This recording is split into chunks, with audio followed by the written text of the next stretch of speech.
Hey everybody, it's Dave from Clean Pro Supply and Resin Force Products, and we're going to talk about refilling propane tanks for any of your propane equipment.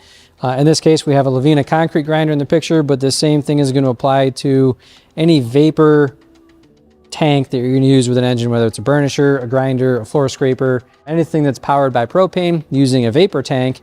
Where you want to make sure that you're not overfilling the tanks. Whether you're filling them yourselves or you're taking them to a refill center or some sort of large big box store that does bulk refills. The most important piece is that you tell the person refilling the tanks to not overfill them upon every fill. Now, if you've got a place you're going to on a regular basis and they already know this, great. But I do recommend having that verbal communication when you're taking your tanks to a refill station and say, I'm using this vapor tank on a piece of equipment that's very expensive. Can you please make sure you do not overfill the tank? These do not function like the tank on your grill at home. Those are generally going to be emitting liquid propane, not gas. So gas meaning vapor. If the tank is overfilled, then what's going to happen is you're actually going to have liquid coming out instead of vapor gas coming out, and that liquid will freeze the pressure regulator on your machine. If the pressure regulator freezes, it's not going to run right.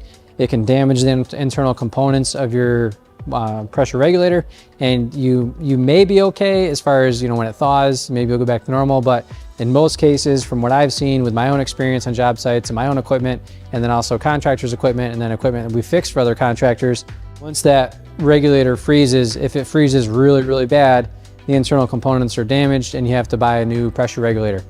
These pressure regulators, they come as a full assembly. You can't just buy that one little part. So they do get to be quite pricey depending on the machine and the type of regulator. They can range anywhere from $500 to around $1,000 depending on which type of machine it's for. So I highly recommend making sure your tanks are filled properly and they're not overfilled. If you look at the gauge on the tank, we have empty, quarter, half, 3/4, and full. And notice the needle is between the 3/4 and the full mark right now. When you have it filled at the station, the bleed valve should be cocked open while it's being filled, so that way you can see the vapor coming out a little bit and then it'll turn to liquid. But then also watching the gauge as it's filling, because once you're around that quarter to half mark, you're still good. But as you're creeping up to that 3/4 mark or full mark, you want to make sure they stop filling it before it's completely full. Because if they overfill it beyond full, that's when you're going to have issues. Generally, once you see the needle on the gauge between that 3/4 and the full mark, that's usually when I tell the person just stop filling it. I know it's not even a full tank, but at least this way I know that we're not going to have any issues. It's not going to damage my equipment. Another way to know is by looking at that purge valve. You're going to see gas coming out of that purge valve, but then as soon as that gas turns to more of a liquid and it's more like white rather than just a kind of a foggy mist coming out, then that's when you know that you're full and they need to stop. These tanks do typically fill very quickly, so keeping an eye on it as it's being filled is very, very crucial. If you do overfill, you can bleed the tank, and the way you bleed it is you just open up that valve.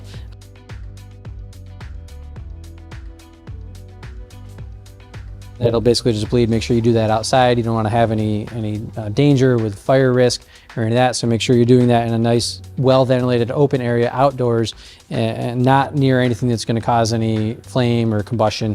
But if your tanks are overfilled, definitely purge them until that needle gets below that full mark, so that when you go to put it on your machine, it does not damage your regulator.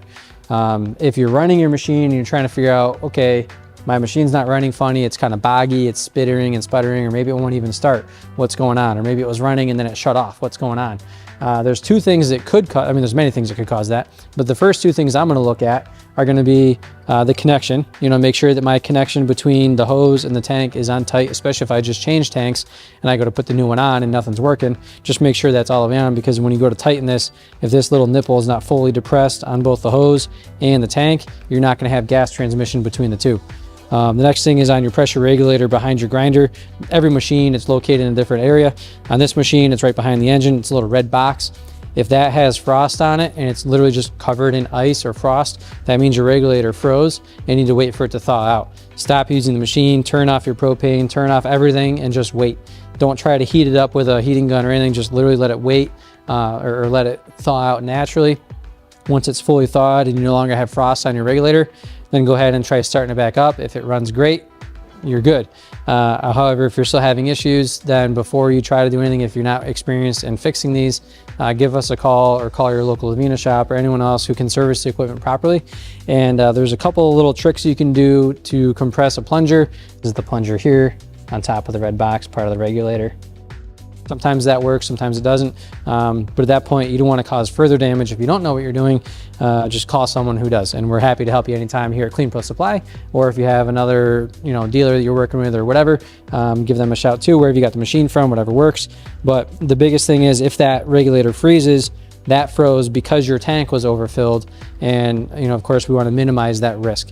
If you use the wrong tank and you're using a liquid tank and not a vapor tank, then it doesn't matter how full it is. It could be half full, it could be a quarter full. As soon as that open it, if you have actual liquid coming through your lines, it's gonna immediately freeze your regulator. You're not gonna notice it right away though, because you're still gonna get some gas coming through. It may take 2 or 3 minutes before you realize what's going on, but by that time, it's probably gonna be too late and your regulator is already in the process of freezing and or frozen. Another thing too is if your regulator is frozen and you go to shut your machine off and it just does not turn off. I've seen that happen too, where you close your tank, you disconnect the line, you turn off your key, your engine is still running. You've got fire coming out your muffler. I've seen it all. It's pretty wild. It can get pretty scary pretty quickly. So the first thing I would do, of course, is get your tank off the machine and get it away. Make sure your head is no longer spinning, disengage your clutch. And then if you can, get down in here and disconnect your battery. Maybe even take the grinder outside. But if I recall correctly, once you take the tank off, disconnect your line, and make sure your key is off and disconnect the battery, it'll bog down and stop. Unfortunately, if there's still propane in there, you may still have some combustion going on, but once you get everything disconnected, it should just die right out. But definitely stay clear of your muffler, because if flames are spewing out of there, you don't want to, you don't want to burn the building down. You don't want any employees getting hurt. So just be really cautious there. But with everything that I'm mentioning here, there can be lots of risk that can happen, both from flames and things running and things freezing, causing lots of damage to your machine, all stem as a root cause to an overfilled propane tank. So make sure your tanks are not overfilled, and if they are, purge them to reduce how much propane is in the tank before you put them on your machine, and then you don't even have to worry about it. So I say this a little bit aggressively because it is kind of scary. It can cost you a lot of money. It can also cause damage. But as long as you do the due diligence of communicating with the person filling it, you'll be in good shape. Same thing with all your employees. Make sure all your employees using these machines, they know how to communicate to the refill stations to properly fill them. And then as a backup, before you put a new tank on your grinder, look at it and make sure that needle is below full. It could be just below full, but as long as it's not on full or beyond full, then you're good. But if you have any further questions about overfilling propane tanks on grinders, burnishers, scrapers, whatever kind of equipment you're using, feel free to give us a call here at the store, comment on the video below, and we'll be happy to help. Have a good day.